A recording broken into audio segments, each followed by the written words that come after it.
আসসালামু আলাইকুম প্রিয় গাইস। আজকে আপনাদেরকে জানাবো যে যাদের হরুপ আছে তারা কি কাফালা হইতে পারবেন কিংবা দেশে যেতে পারবেন। আমাকে এক ভাই ভয়েস করেছে যে যাদের হরুপ আছে উনি কি দেশে যাইতে পারবেন এক্সিট নিয়ে, কিংবা উনি আবার আসতে পারবেন কিনা, কিংবা কাফালা হতে পারবেন কিনা।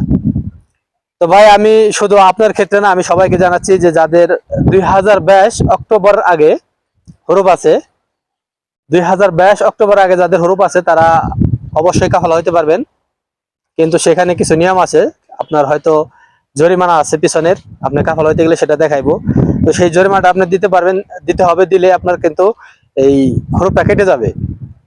অনেকে হয়তো এক্ষেত্রে জরিমানা আসেও না, কিন্তু সেটা পরে নিচ্ছে, এরকম আমাদের কাছে প্রমাণ আছে। তো যাই হোক, আর যে কথা বলতে চাচ্ছিলাম যে আপনি কি দেশে যাইতে পারবেন আবার আসতে পারবেন কিনা।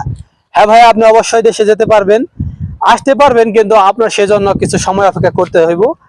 তো আপনি যদি হরুপ খান, আপনি যদি দেশে যেতে চান, তাহলে আপনাকে কিন্তু আউট পাস নিয়ে যেতে হবে। আপনি যদি জেল খেটে যান তাহলে কিন্তু আপনি আসতে পারবেন না। সেক্ষেত্রে আপনাকে কিছু সময়সীমা দেওয়া হবে, 3 বছর 5 বছর নিষেধাজ্ঞা।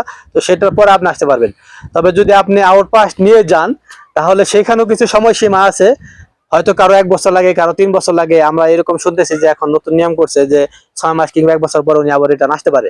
তো আপনি সেজন্য কি করবেন, যখন আপনি হরুপ খেয়েছেন, আপনি দেশে যেতে চান, যাবেন, যাওয়ার পরে কিছুদিন পর আপনি এয়ারপোর্ট থেকে একটা এয়ারপোর্ট প্রিন্ট আউট আপনি উঠাইবেন। এয়ারপোর্ট প্রিন্ট আউট উঠানোর পরে আপনি আসলে দেখতে পারবেন সেখানে কত দিনের সময় সীমা দেওয়া আছে।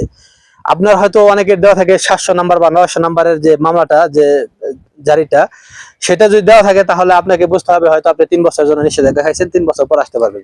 তাহলে ভাই অবশ্যই বুঝতে পারছেন যে আমি আসলে কি বোঝাইতে চাচ্ছি আপনাদেরকে। আল্লাহ হাফেজ।